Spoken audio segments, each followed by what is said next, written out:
Okay. Welcome back, everybody. This Week in America. Great to have you with us on the program today. For the Love of Art is a collection of inspiring, creative work that comes from three distinct artists, including the author and our guest on This Week in America, Roma Bogard. The book offers insight into three artists, explaining each of their artistic styles in detail. Roma also offers examples and information about pieces in her personal collection. The author of For the Love of Art, a collection of artistic inspiration, Roma Bogard, joining us on This Week in America. Roma, welcome to the program. It's a pleasure to have you with us. Thank you. This is a really fascinating book, and let's talk about where this interest in art first began for you. When did this become an interest in you in pursuing art?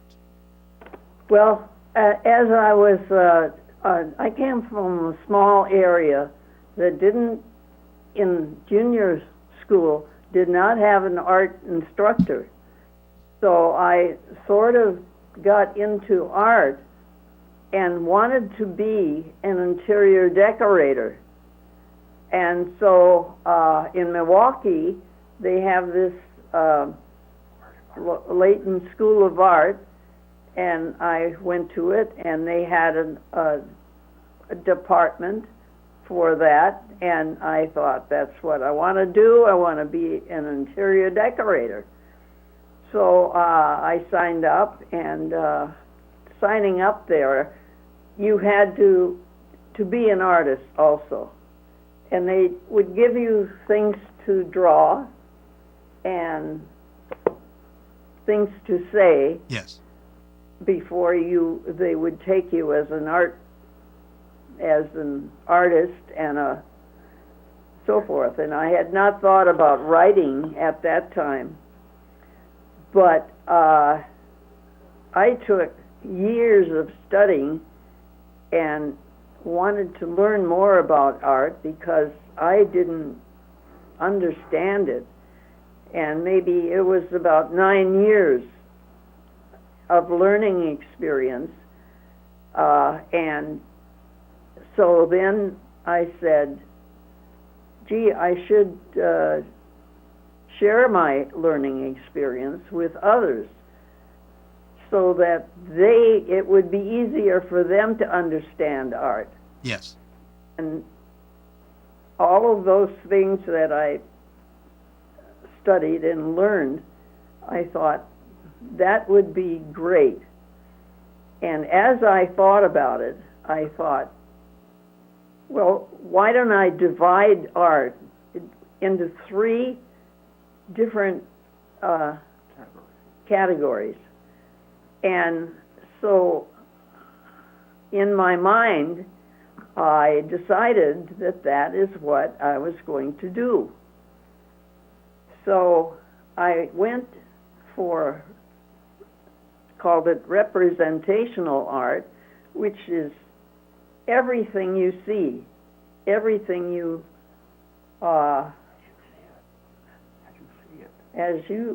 just as you see it. Yes. And I picked Mabel Hutchinson, who was a fairly well-known California artist,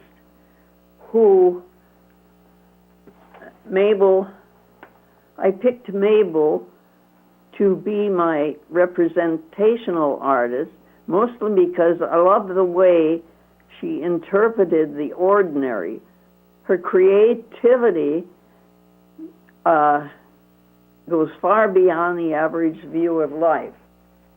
She was just a fabulous, fabulous artist. And her work was what I wanted as the representational artist. So then the second artist is Ruth Stark, who was an abstract. Now, Ruth Stark is a California artist, and her mind is strictly abstract. She just is an abstract person, and I picked Ruth Stark to be my abstract artist because she was the only truly abstract artist that I have ever met. Her mind was abstract. She couldn't think any other way. And so the two of them became very close to me, and I went from there. Okay, so we have three styles of art, and in my mind, if a person would understand those three styles, everything that they see and do would fall back into one of the three styles. Yes. If the understanding is there, then they will understand art. And this was my own idea. I don't know of anybody else that had ever thought of it, but that was my idea of how to have people understand what they were thinking and doing about art. Well, it's an excellent presentation. The book we're talking about is For the Love of Art, a collection of artistic inspiration by Roma Bogard, who's our guest on This Week in America. We've talked about representational, abstract. Non-objective is your art form, and you explain that and show examples in your book. Exactly what is non-objective? Okay, non-objective art is simply pure design from the artist's imagination, or, well, however, it could be thoughts, ideas, and concepts.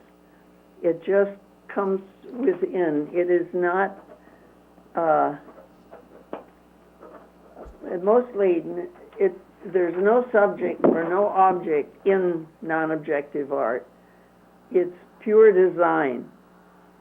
And when I got into it, hard edge was almost every artist, as they start, always considers one type over the other, and mine happened to be hard edge. Now, hard edge art is linear art, and you take a line and you put it down and you design it, and then your parts of your art is linear. And so what I like about it mostly is it is very, very straightforward. Yes. It is very, what I'm thinking. Well, and you present it in such a way in the book, For the Love of Art, a collection of artistic inspiration, that it's very relatable and understandable to the audience. In it you take your collection and you go through and you give us some examples, you show us some, and you talk about that. Talk about selecting some of your work for the book For the Love of Art. How difficult a task was that to pick some of your artwork to display in the book? I wanted to show examples of every type of art that I do. The problem I always had was everybody thought and called my work abstract. In those days, 50s and 60s, if people didn't understand something, they would just say, it's an abstract art. And I would say, no, it's not. It's non-objective. And I spent much of the time, and much of the book is about the difference between abstract art and non-objective. Abstract art has subjects or objects, and normally you can see what the artist has in mind when you look at a piece of abstract work.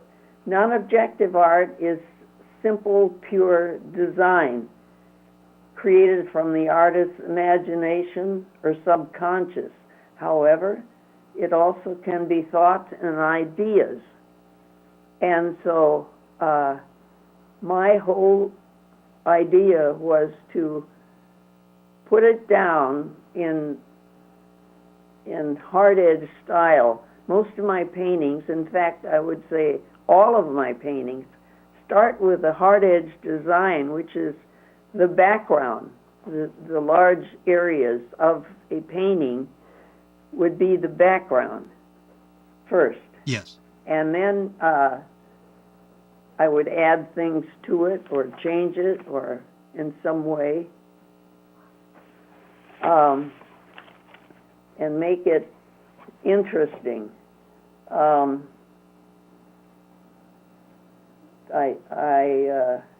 Let's see, it is my... Well, and your work has been so well received. We're talking with Roma Bogard. She studied at the Leighton School of Art in Milwaukee. Her book is For the Love of Art, a collection of artistic inspiration. The book's available, by the way, at Amazon. You can link on directly by going to our website, thisweekinamerica.us, a link that will take you directly to Roma's book on Amazon. Your paintings have been displayed literally in homes all over the world. Talk about that experience, because this has been an international acclaim for the work that you've done, and you have your paintings on display literally around the globe.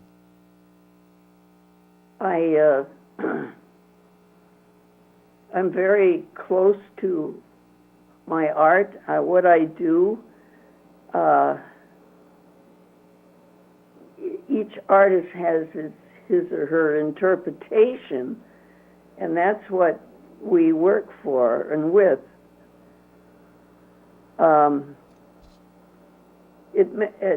Each artist has its own type of art that makes his art his art. That's important.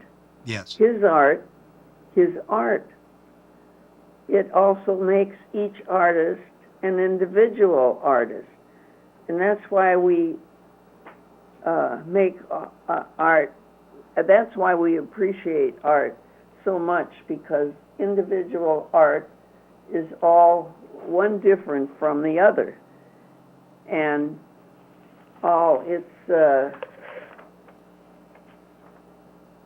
And the one thing that comes across in the book, For the Love of Art, even though the three artists, you and the two others, have very distinctive styles, there is this passion that all of you share for art, isn't there?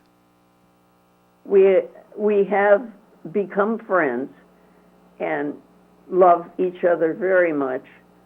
And they both died in their 90s, and they taught me how to appreciate my art. And I'm saying that art is about thinking, and art is about statement, and art is about opinions, and art is my life, and I live with it, and I live for it, and I have always done that. So even though in these days I'm writing, I've written 3 books. I wrote a book on my grandmother's writing because she was a writer, and the last book I wrote was memoirs, and in that book I tell over 450 stories about my life.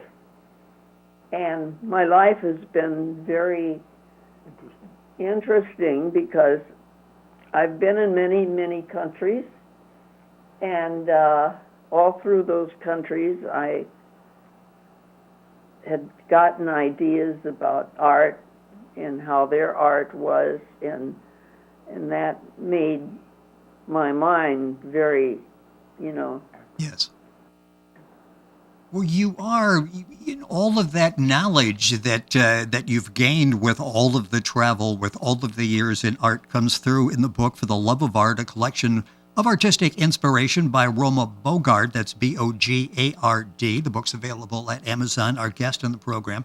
A few minutes left in the show. I would love some time to talk about all of the international travels and being able to experience art in different countries and the influence art has on different societies around the world.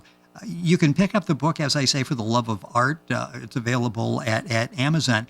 What has this book been like for you in writing this? Because from a reading standpoint, it helps all of us understand art, I think, better, and maybe realize there aren't a whole lot of boundaries, like you just said a few minutes ago. Art is pretty much whatever we want it to be, isn't it? Yes. The first part of the book, almost half of it, is about the three artists. But the middle part of the book is about 10 prints. I was a printmaker for 10 years maybe, and I wanted to be able to try every type of print that I could. It was hard for people to understand the difference among the different types of prints. So I learned each type. Basically, I was told how the print was made, so in this, and they could tell, so that they could tell how each print was made, and when they see it, and by that I had examples of each type of print, so that when people went to the art shows, they could see the prints, they could tell what type of prints they were, and understand how they were made. So basically, that was something that Ruthie and I were both printmakers. We talked a lot about how we could make people understand prints more. And then the other part of the book was about sculpture, 4 kinds of sculpture, all of which I've done. Direct carving was the best that I thought. In clay or wax, I did a clay and wax, and then construction was the best. I had a major in sculpture in the end, and so that was very close to me. And then I collected art a lot. I collected art since I was very young, and I live with art, and art is my life, and I live with it, and I live for it. And when you think about that aspect of living with art, which you talk about in the book, For the Love of Art, it really enhances the quality of our life, doesn't it? Yes, it does. It is my sincere hope that my book will inspire you as another artist to be more creative, as a viewer to understand the styles of art, and as a collector to enjoy art in everyday life, so that you too can say, I love art. Original art to me, if you have and collect original art and have something in your home that no one else has, there isn't anything in the world that you could, be more appreciative of. Well, and that is original art. Your book helps us. It gives great explanations, great examples, and will lead to more enjoyment of art on the part of everybody who reads the book. Time has gone by so quickly. A fascinating conversation. Roma Bogard has been our guest. That's Bogard. The book is For the Love of Art, a collection of artistic inspiration, representational, abstract, and non-objective. The book is available at Amazon. You can just Google it, or you can go to our website, thisweekinamerica.us, a direct link to Roma's book at Amazon. Roma, it was a pleasure having you with us on the program. Thank you so much. Excellent job with the book. Hopefully we'll have a chance to talk again in the future. Thank you so much for being with us on the program today. Thank you. It has been our pleasure. Thank you. For the Love of Art, a collection of artistic inspiration by our guest, Roma Bogard. Information available at Amazon. Link on directly by going to our website, thisweekinamerica.us. And we're back on today's program right after these messages.